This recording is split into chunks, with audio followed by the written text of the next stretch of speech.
Welcome to another edition of The Oath and the Office with Professor Corey Brettschneider and me, John Fugelsang. It's so good to have you with us.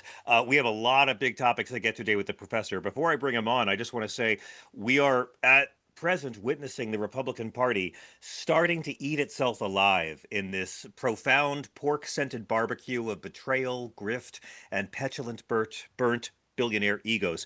This budget fight that's happening as we speak is like watching a family of feral raccoons fighting over a dumpster. You got these guys saying, cut Medicaid, and these guys gnawing on a Ukrainian flag. And then there's Elon Musk saying, shame on those of you who voted for this. You know you did wrong. You know it, which is kind of like being lectured on personal hygiene by a porta potty at Burning Man.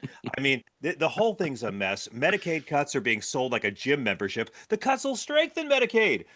Like, oh, let's strengthen a parachute by cutting some of the straps. But in the middle of all this madness, a Republican feud no one could have seen coming. Donald Trump went on Truth Social, or as I call it, his Etsy store for fascism, to call Leonard Leo a sleazebag, blaming him for bad judicial advice. Leonard Leo, my friends, the architect of the Supreme Court's conservative supermajority, the man who handpicked Neil, I never met a corporation I didn't love, Gorsuch, and Brett, I like beer, Kavanaugh, and Amy, Our Lady of Eternal Subservience, Coney Barrett. Friends, Trump attacking Leonard Leo is like Frankenstein's monster yelling at Dr. Frankenstein for giving him the wrong body parts. And I have waited all week to talk to Professor Brettschneider about this, declaring war on the same right-wing legal puppeteers, the Federalist Society, who spent decades grooming judges like they were prize Pomeranians. Professor Brettschneider, I'm so glad you're with us. Corey, of course, is the star of the show. He's the author of The Presidents of the People, Five Leaders Who Threatened Democracy and the Citizens Who Fought to Defend It. And of course, he is the Ivy League professor who gave us the essential book, The Oath and the Office, A Guide to the Constitution for Future Presidents. Professor Brettschneider, did you see this coming? Trump versus Leo? I did not. And I guess, like many in the audience, you're feeling the frustration of the moment. And I love the introductions slash rants about Leonard Leo and the damage he's done to this country. And I'm not going to back you off that at all. I did not have this on my bingo card. But what I'm going to talk about as we get into it is without in any way downplaying the harm that Leonard Leo and the Supreme Court that he's crafted have done to areas like religious freedom, which we're going to talk about towards the end of the segment. We'll get into the way they've really eviscerated the protections of religious freedom guaranteed in our Constitution, the way they've threatened gay rights. And as we've talked about, for instance, on the episode with Melissa Murray in depth, how they've eviscerated not just abortion rights, but reproductive freedom more generally. I'm not going to hide any of that. We're going to keep talking about that. But there's some hope in this because having the Federalist Society, having the architect of Trump's judiciary turn on Trump and have Trump turn on him, that can only be a good thing. That's the argument that I'm going to make. It's not going to solve all our problems, but it might do some good in attempting to stop, again, not this constitutional crisis. Constitutional crisis is a good thing. It suggests a battle going on between the branches. But what I'm really worried about is a successful self-coup, and that's what we're trying to stop. And this might be a little bit of a lever as we try to stop that self-coup. And we want divisions from Leonard Leo and Donald Trump. They are both threats to democracy in different ways, but having a divided threat to democracy, as I'll argue, like checks and balances are supposed to function, might be good when it comes to the strength of our judiciary and their willingness to stop at least the most excessive parts of the Trump agenda. And just to preview a little more too, a lot of people associated with the Federalist Society, prominent conservatives, are jumping on board some of this anti-Trump agenda and have had success already in the tariffs case. Well, that's the thing that got me, Corey, because Leonard Leo is den mother to the entire right-wing legal movement, right? I mean, Kellyanne Conway, Trump's own Goebbels on call, she says Leo takes care of the justices. Like he's the right-wing legal movement's Uber Eats, right? And I think that there could be a great civics lesson in this for Americans to start to learn that Republican presidents don't pick Republican Supreme Court picks. The Federalist Society hands Republican presidents a piece of paper with some names on it they're allowed to choose. But from what you said, I think you're onto something because apparently this was prompted by Leo's allies joining the lawsuit to stop Trump's trade war. And that's what led to Trump treating Leonard Leo like Melania treats handholding.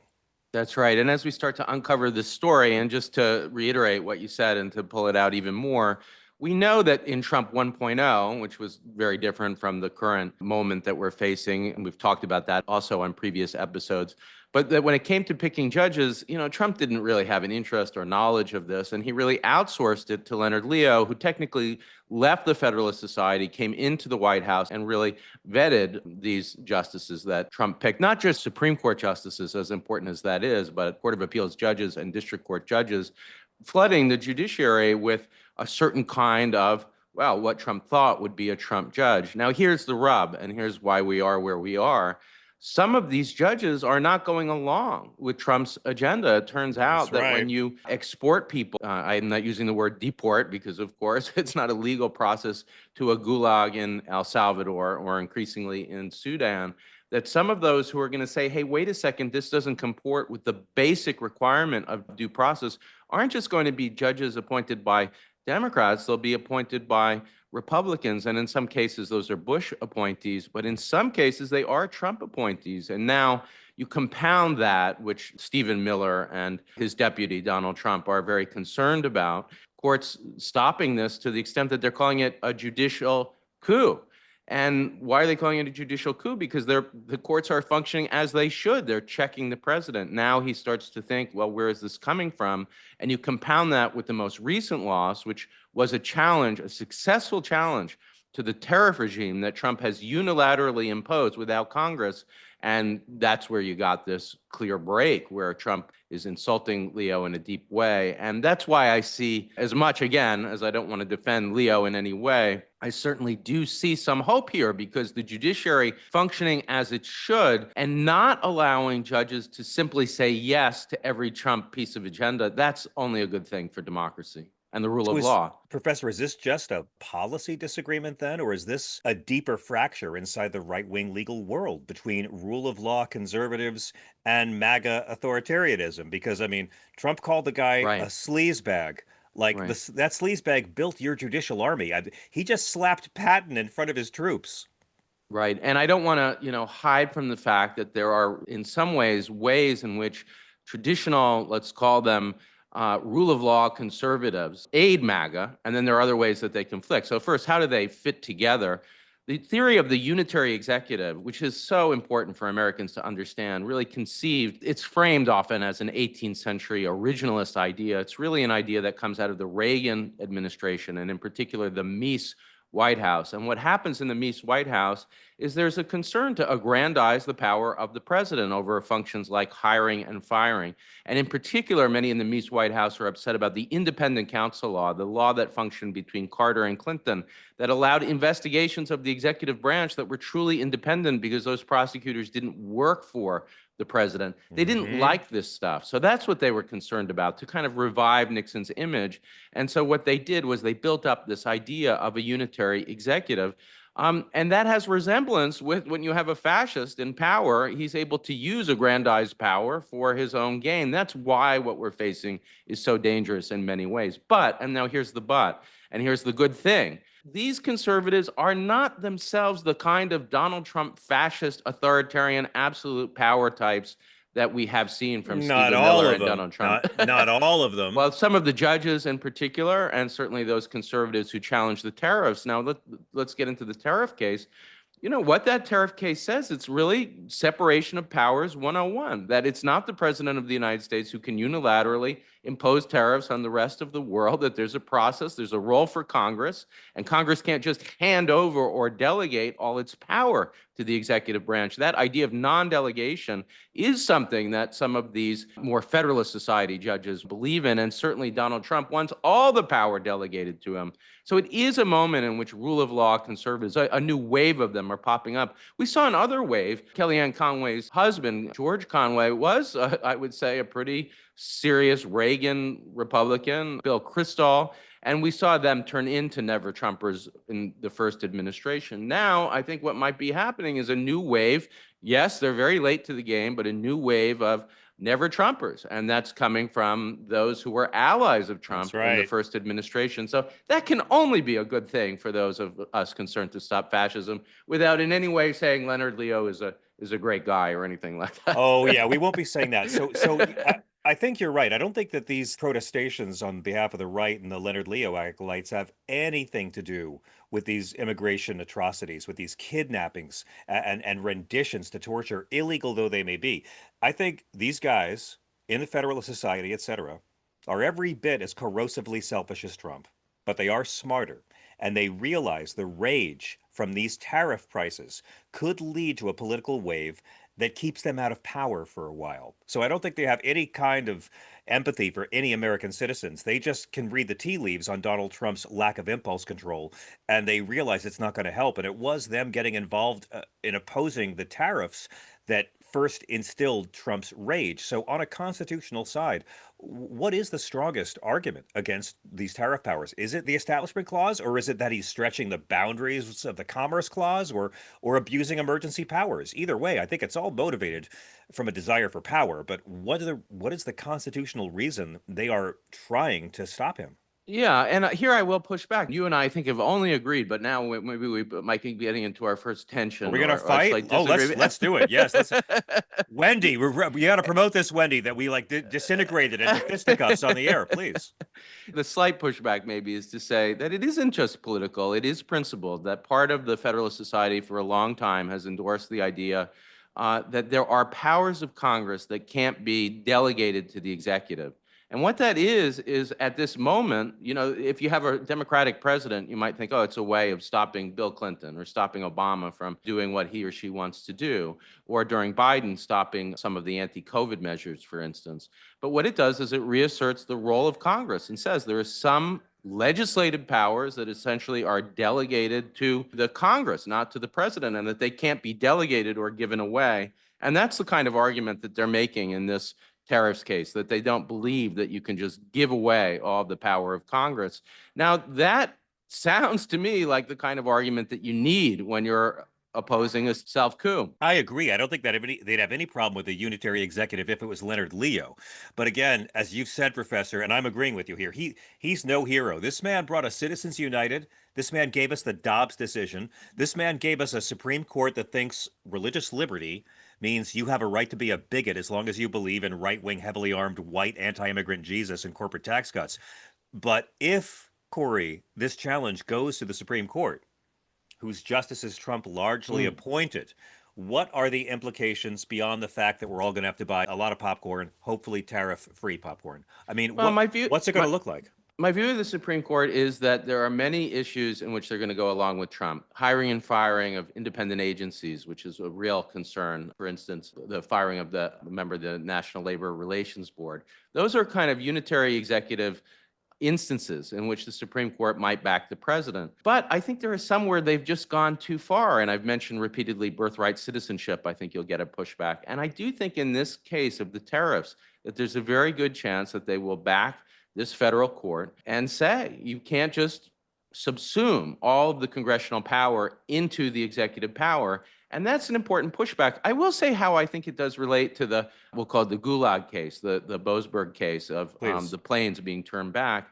I think what that is, and now here maybe listeners will think I'm being too optimistic, but I think the Leonard Leo rift helps us there too, because that isn't a normal ideological battle between the courts and the executive that have an answer in a common overlap between the Federalist Society idea of the unitary executive and the president's. That really is an assault on the judiciary itself. And it doesn't matter if you're appointed by Trump or Bush, as Boasberg was, or any other president. If you're attacking the judiciary and saying we don't have to listen to the courts, that strikes me as really an assault on democracy itself. And so the more that there is a kind of moment in which traditional conservatives call them, or Federalist Society conservatives say, no, we're not going along with this. You're usurping the system of American democracy. And the unitary executive theory, by the way, it aggrandizes executive power, but it doesn't make it absolute. They're not saying that the president is a king. That is what Donald Trump is trying to do. So the more you get that pushback, I think it resonates at least with the pushback that you're seeing from the judiciary more generally. What everybody is coming to see who is sane in this country, let's put it in a blunt way, is that there is a fascist attack on our system of government. And it really doesn't matter how you get into the fight. If you get into it from Doge stealing the power of the purse from Congress, if you get into it from the deportations that we focus so much on and the disobeying judicial orders, or you get into it from the tariff fight, you start to see this president for what he is, which is trying to destroy the other branches. That's And the more right. we can get allies, the better. And so I will say, and this maybe will go too far for you, John, but I welcome Leonard Leo and the Federalist Society into this coalition, because I think ultimately what Oh, they are learning what is co what they are no. learning is that the judiciary, the Congress, has to be defended. What coalition do you speak of? This is my favorite kind of civil war, fascist versus fascist. Leonard Leo didn't suddenly discover, oh, I got to be a nice guy now. That hasn't happened. And Donald Trump is tearing apart his own movement like it's his wedding vows or a non-disclosure I will agreement. say too, Leo, as important as he is, and he's done, there's a lot of work on dark money in the judiciary that traces a lot of his own use of wealth and moving money around to have influence on, well, the Kavanaugh hearings, for instance, and pushing through a lot of these justices that he saw to it were nominated, that he has had a large role as an individual. But I guess when I talk about the sort of people associated with Leo, he's not in control of them in some kind of way of a general. And so the more we're seeing rifts on the right, the better that is. And the more I think we might, even if it's not Leo himself. By the way, I don't want to underplay the fact that Leo thanked Trump for all his work in the face of the insult. It wasn't like he actually did push back. But when you see the rift, it opens possibilities. And again, this tariff case really was brought by a winemaker, is a lead plaintiff, but there were many of the most prominent traditional conservatives, let's call them, or Federalist Society conservatives, not of the Never Trump wing, but of a wing that has been much more associated with Trump 1.0, coming on board and saying, you can't do that. And so the more we see separation of powers functioning, the less we see a coup succeeding, or a self-coup, as I often call it. Well, let me lead it back to the Supreme Court because they're also appearing to be poised aside with right-wing religious parents who object to curriculum that includes telling kids not to be evil to gay people under the free exercise clause. Now, again, they have no problem with kids learning how to be homophobes in the public schools. They really don't want children to learn how to not be prejudiced against gay people in the public schools. And they just heard arguments in this case where these parents want to opt their children out of lessons about gay rights and gender equality. This argument is hinging on the free exercise clause. Corey, I'm wondering what stood out to you from these oral arguments?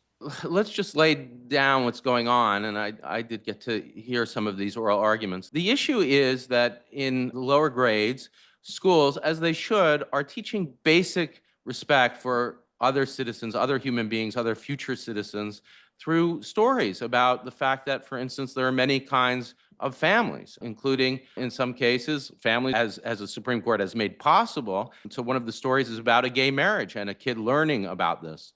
A certain segment of conservatives want the right under the Constitution to opt out of these lessons for their kids. Now, of course, you could homeschool your kids, or there are all sorts of choices, but they want a constitutional right within the school to structure the school so that they can pull their kids out of these lessons. Now, what that does is it tries to use the free exercise clause, which is about the idea that really comes from the Inquisition, that Congress can't force you to believe in something or can't prohibit the free exercise of religion. That's the language of the First Amendment. And start to use it more as a cudgel against the government's ability to what? Promote basic ideals like equality. Right. So, I mean, they're saying that this case could open the door to a kind of a religious veto over public education. I mean, do you see this as a major shift in how this court interprets religious liberty, or is it lining up eerily well with the court's past rulings on compelled speech and religious exemptions in public schooling? Yeah, I think, Justice Scalia, speaking, by the way, and I guess this is a theme that I'm going to try to weave out, that as we're in a constitutional crisis, we're going to look for allies where we really would never expect them. Now, maybe I've gone too far in trying to say that even Leonard Leo might offer us some resources here. But another person that might surprise you, who really does have a more sensible idea, I think, of how to think about religious freedom than the direction of the Supreme Court now, is Justice Scalia. And Justice Scalia in the Smith case really said, look, the idea of free exercise is that if government's engaged in bigotry, if it's trying to harm a religion. He talks, for instance, he has a case about the Santeria religion and a Yes. government body in Florida trying to discriminate against the Santeria, saying that they're an abomination against the Lord and that they have a false religion. And there he's like, look, that's the meaning of free exercise. The meaning of free exercise isn't the right to opt out of government when government is pursuing duties and goals, like including goals of equality. And yet what this Supreme Court is trying to do, and they didn't do it in this case, it was 4-4, it left the lower ruling in place, and yet I think it tees up the issue, is they're moving in a direction where they want to use these opt-outs or exemptions in order to try to, what? Harm the ability of government to pursue basic goals like the pursuit of equality. There's a case also called Hobby Lobby, for instance, in which a corporation tries to opt out of requirements to provide birth control. That's another example of the kind of exemptions that they're trying to use. In that case, they were using a statute called the Religious Freedom Restoration Act, not the Yes. Constitution itself. But now they're trying to spread that logic of Hobby Lobby to the Constitution itself and to grow the idea of the freedom of religion to a kind of freedom to undermine government as it tries to protect, for instance, the ability to spread the word and the message about what it means to treat each other with respect, including gay couples. What I'm wondering is, are we seeing the free exercise clause, Professor, used not as a shield for conscience, but as a sword to just dismantle public norms of inclusion? I mean, they've wanted to do away with the public school system for a long, long time. I think that's such a nice way to put it. And of course, we're going to talk about another case about funding religious schools that's coming up. But the more they can heighten the free exercise clause and allow for these exemptions, the more that they can start to say that religion has a place in shaping government itself. And so a beautiful Sure. way to put it, the way you put it, is to turn it from a shield of protection of religious freedom against a government. Again, the Inquisition is the idea here of what you don't want, what you want to protect against, to an idea where religion starts to control government itself. And I think in particular, Justice Alito has that idea that he's pushing us towards. And before we get to the break, I should just point out here that the thing that no one ever brings up in the media or in the courts, you can't be a Christian and discriminate against gay people. Nobody follows Leviticus. Christians supposedly believe in a new covenant. Leviticus applies to the Hebrews that had been freed from Egypt and were trying to stay alive in the wilderness. It does not apply to modern Christianity. Sodom and Gomorrah is not a story about consensual same-sex relationships. Jesus is very specific about how we're supposed to treat the least of these, and he commands his followers to treat gay people exactly the way we treat him. Jesus pretty much says gay men are born that way in Matthew 19, but that's a whole other episode. And St. Paul is not God or Jesus, and most of his anti-gay stuff is on faulty translations of words that pertain to Roman temple prostitutes. So my whole point is, where's the religion part come in? Where does Jesus chase the gay wedding cakes out of the temple? We'll never hear this argument brought up, but their entire argument is a blasphemous rejection of the religion they claim to follow. Corey, my last question before the break is, what is the risk to pluralism, to civic education, if religious beliefs, including religious beliefs that have no grounding in their holy books, allow broad opt-outs from public values? And I know we'll get into this, and it leads us to what we'll talk about after the break. But really, the idea of religious freedom is two ideas in the United States. One is the free exercise clause, the freedom to practice your religion. The other is that we don't have an official religion. And what I think this aggrandizement, this growing of the free exercise clause is doing is not enabling religion. That's such an important point that we can't make too much. And as you say, so much of Christianity embraces this idea of plural religions, of tolerance. Yes. And yet they In my are trying Father's to, house, there are many mansions. It's Jesus's whole thing. He's constantly upsetting his friends by embracing people from different tribes. It's like one of the biggest things he does. Sorry, So go what- ahead. No, you can't say it too much. What they're trying to do, I think, instead, is to aggrandize religion so much that it begins to control government.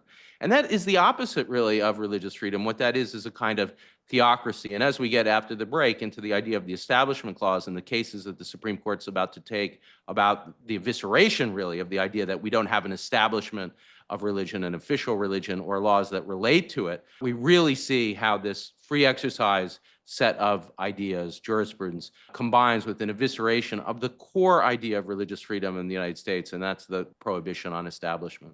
Okay, well, let's take a very quick break. When we come back, there's more Supreme Court business, and it doesn't get much better. But yeah, Yeah. let's go deep on this because they're supposed to be anti-establishment. I mean, the core of religious freedom is supposed to be anti-establishment, and this comes down to Washington's letter to a synagogue in New England that we're going to discuss when we come right back. This is The Oath in the Office. Welcome back to The Oath in the Office, featuring Professor Corey Brettschneider. I'm John Fugelsang. So nice to have you with us. You can subscribe, by the way, and tell your friends and post about this thing all over that. Corey, these reviews are great. The numbers are great. I got you texting me at 4 in the morning about our chart placements. People are catching on. Thank you for bringing your mojo to a podcast finally. Number 11 on the charts under the government category, and almost always in the top 10 of the government category in the overall. So yes, I'm into the rankings and watching us surge way past podcasts that have been in existence for a very long time. And thanks so much to listeners for all those ratings, and they really help us. And of course, tell your friends, share it. That's what really helps us to grow. And hey, wait till I kneecap those humps over at Pod Save America. We'll go even higher then. All right. I'm just kidding with Ned, the fine gentleman. All right, Corey, listen, I got to talk about religious charter schools in this court again because last week the Supreme Court blocked the opening of a publicly funded Catholic charter school in Oklahoma. But it was a very narrow ruling, and it was a temporary ruling. Can you walk us through the case and what the court actually said? Yeah, it was 4-4, and what that just does is leave the lower court decision in place, and it doesn't make new law. But there are a variety of reasons for that decision, and I think including the recusal of Justice Barrett. And so we're going to see, I think, in the future, a continued trend. And that's in the same way that the court is expanding the free exercise clause. They're also reducing what, to my mind, is the most important part of the Constitution, and that's the Establishment Clause. It is really goes back to the founding, to James Madison talking about why ministers can't be directly funded by government, why religious freedom demands that that not happen, and to use the Inquisition, which is, by the way, in the 18th century, still very much on the mind of the framers. They don't want anything like it. Part of the problem isn't just that the Inquisition shut down non-believers, that it violated their free exercise. It's also that it was based on a particular kind of established religion, as you say, That's not right. in any way the plethora of religions that we see in the United States that are Yeah. compatible with respect for religious freedom, but a specific kind of theocracy, the use of religion to shut down other religions. So what did they do? They had this establishment clause that said you can't directly have an official religion, you can't have laws that relate to an official religion. One of the things that they definitely didn't allow, and Madison talks about this, is the direct funding of ministers. So how about the funding of schools? Is that something that you can get around? And the court is finding ways to allow religious schools. They're saying, for instance, that the funding isn't direct, that it's the parents that are going to start to direct the funds in the direction of these schools. Yeah. Well, so that's my question because you've written a lot about the founders' intent when it comes to church state separation. We know how they wanted it. Separation of church and state is technically the conservative point of view. So, does this case suggest that this court is abandoning the Establishment Clause? Gorsuch and others seem increasingly hostile to the concept of no establishment. What is behind these philosophical shifts? It's unfortunately a trend towards, and I'm just going to be blunt about it, and as much as we're seeing a threat from Donald Trump directly to democracy, a kind of self-coup, we're also seeing a much more long-standing threat from justices, including Gorsuch, towards what I would call theocracy. And that's an idea that unfortunately is compatible with a more extreme view of Christian nationalism, that there should be a theocracy of a particular kind of Christianity. And there are two parts to that. One is the expansion that we talked about before the break of the free exercise clause, but the other is under the banner, getting rid essentially of the ban on the establishment of religions or laws that respect the establishment. And that's what led me, and I'm so happy to talk about this visit, to get to visit as part of research that I'm doing to the Toro Synagogue in Newport, Rhode Island. I urge listeners to go and see it for yourself. It It's is a really cool. monument to religious freedom in the United States. And the reason it's so significant is because the congregants of this temple, longstanding, well predates the United States. As the United States government is formed, They are in touch with George Washington, partly during a visit that he has to Newport and through correspondence. And they let him know, we're concerned. Is this massive new federal government, if it becomes like the established religions of Europe, it might mean the end of religious freedom for all religions, including for Judaism. And Jews in Rhode Island before the United States were able, under the philosophy of Roger Williams and others, to practice their religion. And they worried in particular, not just on the ban on the practice, but on their status within the new government. Would religions, regardless of what they were, how you worship, not just be tolerated, but be equal?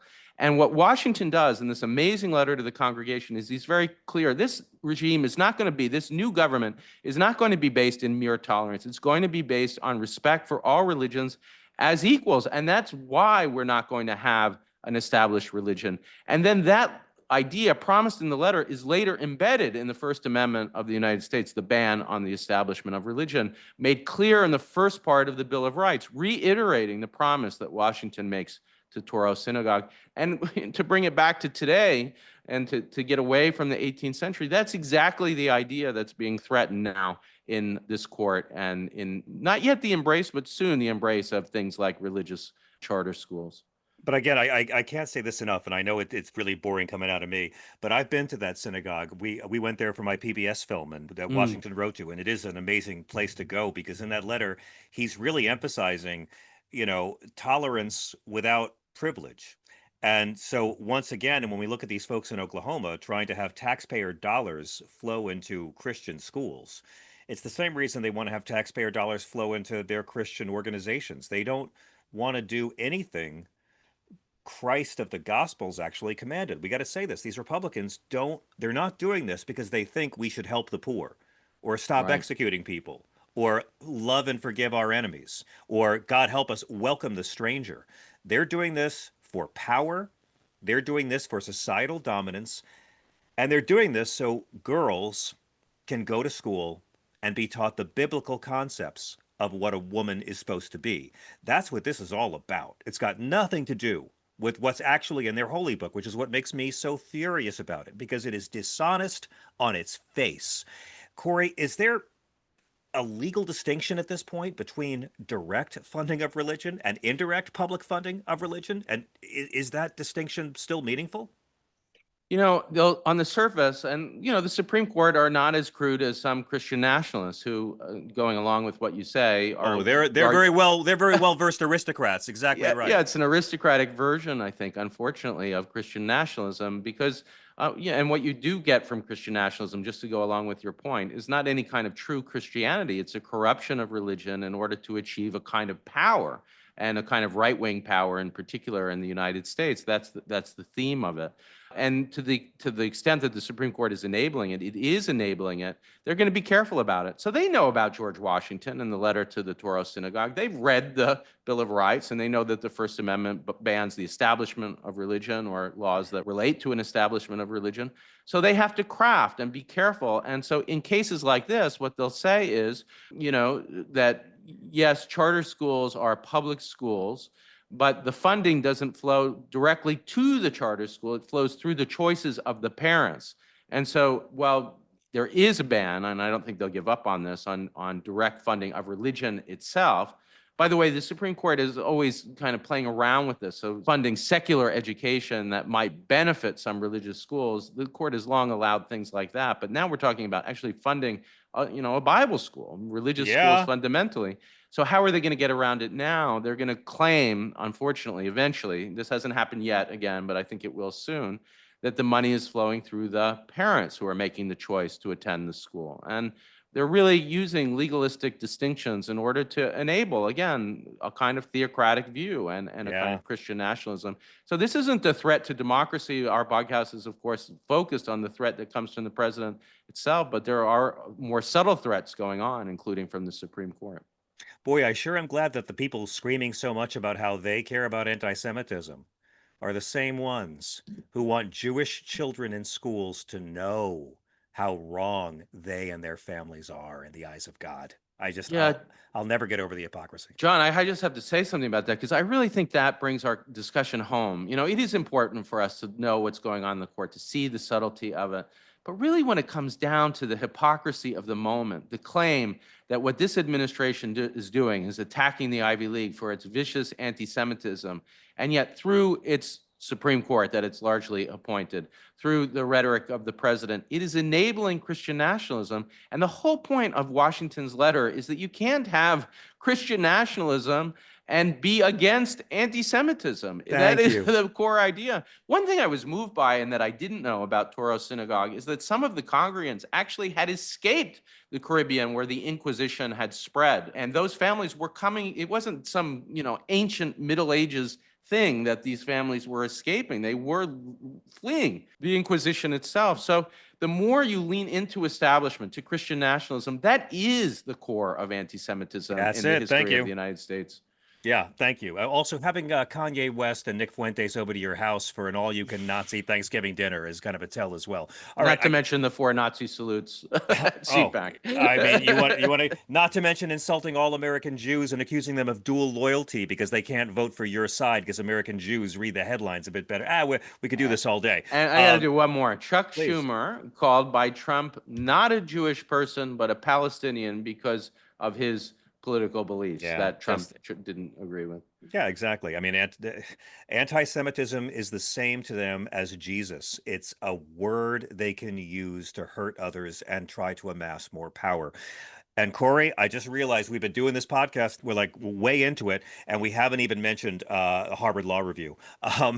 This administration has launched a civil rights investigation into the every week we find new ways they're beating up Harvard. Corey, every week I'm having to defend Harvard University in all new ways, but they're launching a civil rights investigation into the Harvard Law Review, and they're claiming it discriminates based on race and gender in selection process, because as you know, if it's not for white, straight Christian men, it's against white, straight Christian men, and they're the real victims here. Now, a student who allegedly cooperated with the investigation was reportedly rewarded with a government job. Can you walk us through the legal and constitutional stakes here and how they're trying to beat up the 1964 Civil Rights Act? Wow, what a moment. I mean, let's just lean into this story. So there's a student who's on the Harvard Law Review, and he's a cooperating witness in claiming that there are all sorts of civil rights violations, which we'll get into what they're claiming these civil rights violations are by the Harvard Law Review. Then it turns out that the guy's been hired by the Trump administration. I mean, he's a cooperating witness who also has a new job in the administration. I just think what an embarrassment for this young law student as he begins his career, that he's committed what is, to say the least, a conflict of interest. Oh, he signed up for his it. initial moment. More generally, to answer your question, what's going on here is, there is the Super Friends and then the Bizarro Super Friends, or Superman and Bizarro Superman, and Seinfeld did, the Seinfeld cast and the Bizarro Seinfeld class. And just to explain the reference for those of you who aren't our age and our generation. Parallel universe version. They're parallel universes in which Superman has his opposite. And that's what's going on with the Civil Rights Act. The Civil Rights Act is passed, and I had one of our listeners actually write to me asking me to talk about this part of my book because they saw the connection. There's a woman, actually, an unsung hero of the civil rights movement named Sadie Alexander, the first Black woman to receive a PhD in economics and also a lawyer. And during the Truman administration, she is part of the group of the Committee on Civil Rights that gets Truman to really commit for the first time to reversing Wilson's nationalization of segregation, his white supremacy, white nationalism, and to try to create real civil rights in this country. And she comes up with a brilliant idea, which is that we need to use money, not just courts, to desegregate America. If you desegregate, you'll get federal funds if you're a private educational institution. And if you refuse to desegregate, you'll lose these funds. And that idea, that kernel of an idea from the Truman administration during Lyndon Johnson's administration at the behest of the protest movement led by Martin Luther King becomes the beautiful Title VI of the 1964 Civil Rights Act. I sound a little bit like Trump with the beautiful bill. This is actually a beautiful bill, the 1964 Civil Rights Act, Title VI. It really is beautiful.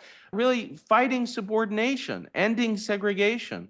And the bizarro part of the 1964 Civil Rights Act, these bizarro Sadie Alexanders, the opposite of what she was trying to do, are using that same provision as a cudgel against Harvard University, and they're looking for any instance in which they can claim anti-Semitism or, well, discrimination against white people is what they've turned it into. And that's what Yeah. they're using this kid turned Trump administration salary employee to, But to do. But that's the worst part about it. They're taking the 1964 Civil Rights Act, a law that was designed to remedy discrimination, and they're using it to attack diversity, to attack affirmative action. It is a political weaponization of a civil rights statute they'd like to get rid of. And I just have to ask Corey, is there any precedent for any Department of Justice going after a student-run journal like the Harvard Law Review? Has this happened before? Is this even within Pam Bondi's jurisdiction, Professor?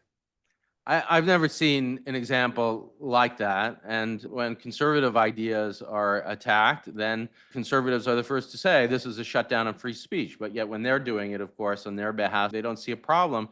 I would say the precedents are, to go with this theme of bizarro Civil Rights Act, is, and by the way, it's too hard for them to revoke the 1964 Civil Rights Act. In fact, Rand Paul at one point did say something about how he'd like to see it repealed or struck down by a court. Yeah, Rand had the guts to say it out loud. Rand would And do that that. did not did not go over well. So they've done something even more vicious, which is change its meaning to its opposite, from a anti-subordination bill and law to one that is really stops us from combating discrimination and from promoting diversity. So the precedents are, there are precedents for revoking federal funding and for revoking even tax-exempt status. The Bob Jones case is a case in which Bob Jones University allows Black Americans into the school as students, but if you engage in interracial dating, if you advocate for the right to interracial marriage, which had already been protected by the Supreme Court in the Virginia case, if you do any of those things, you get kicked out. And the IRS, under the Nixon administration, said, we're not going to go along with this pro-segregation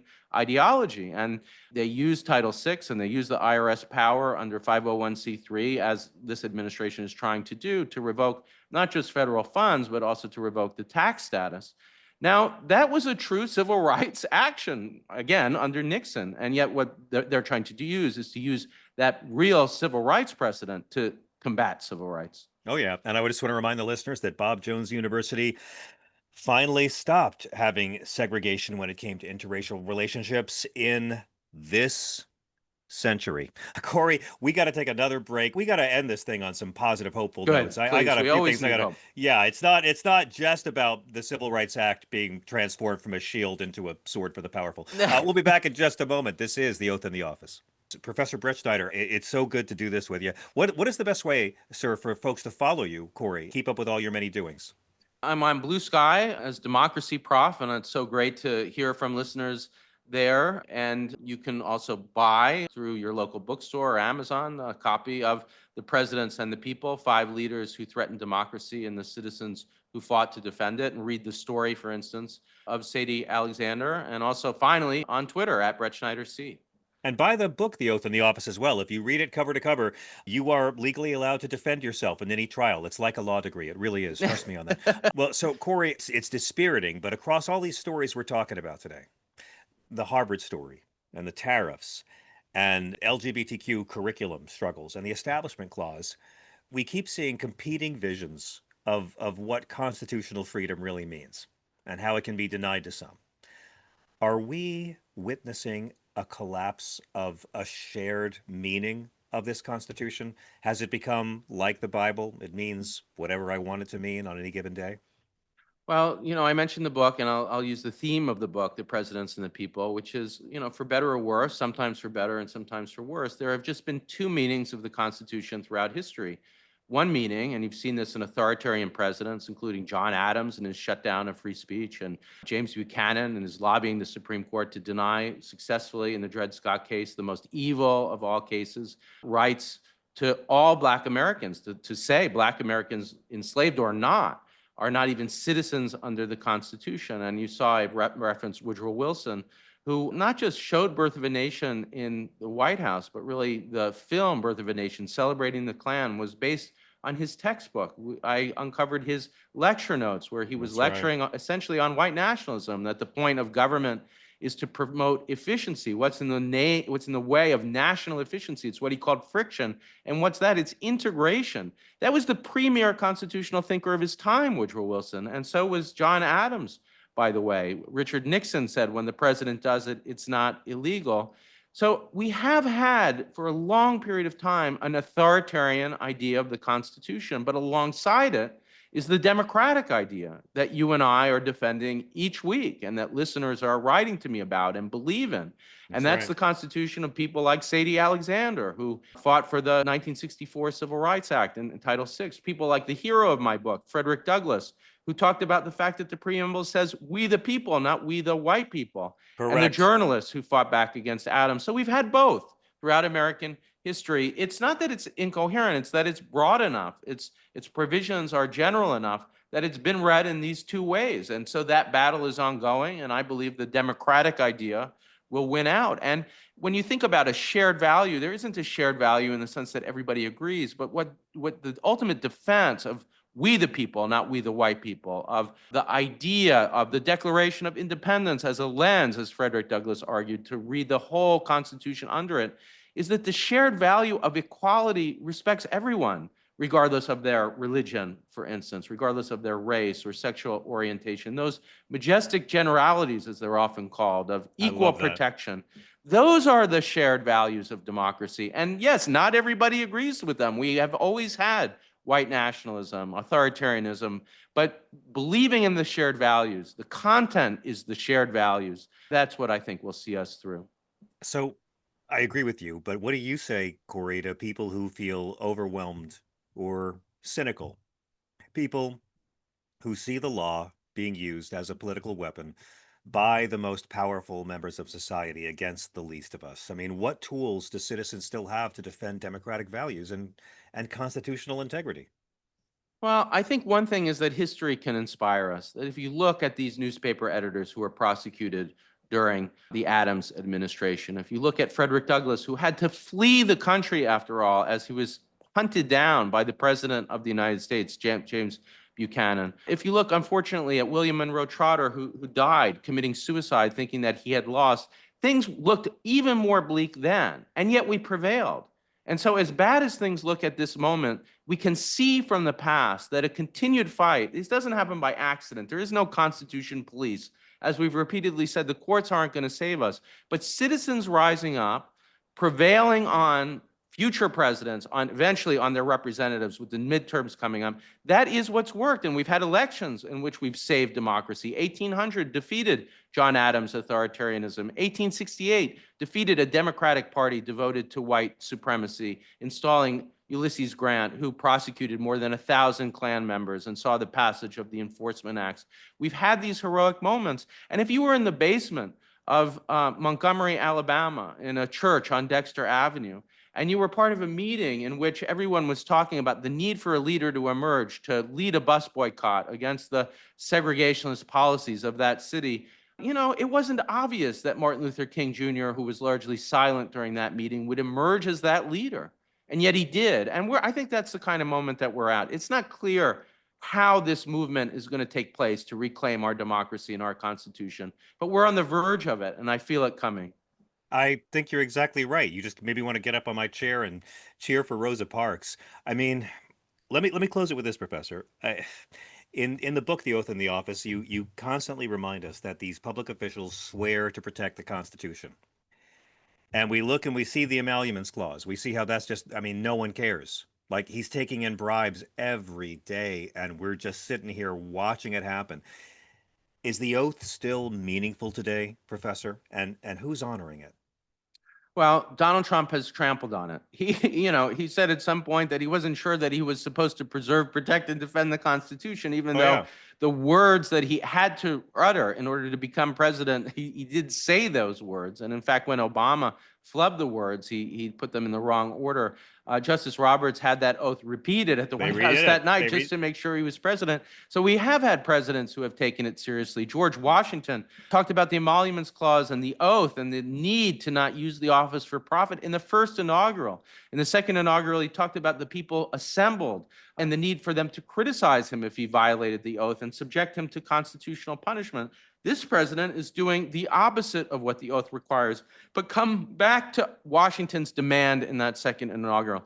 Who is going to protect us? He didn't say, I need the court to do it. He was speaking to the American people and saying all of us need to criticize a president who violates the oath. And what he also said, and that's even more relevant for the moment, is that we need to subject to constitutional punishment the president that threatens to destroy the oath itself. And that's what we're facing now. And we need to see eventually, through elections or hopefully impeachment after this new Congress is elected, the constitutional punishment of Donald Trump, the president of the United States. And the Democrats who talk like that are the Democrats who are going to do the best in the fundraising. I'm telling you now. And by the way, Professor, thank you for reminding us that Chief Justice Roberts had to swear Obama in again because Obama botched a word.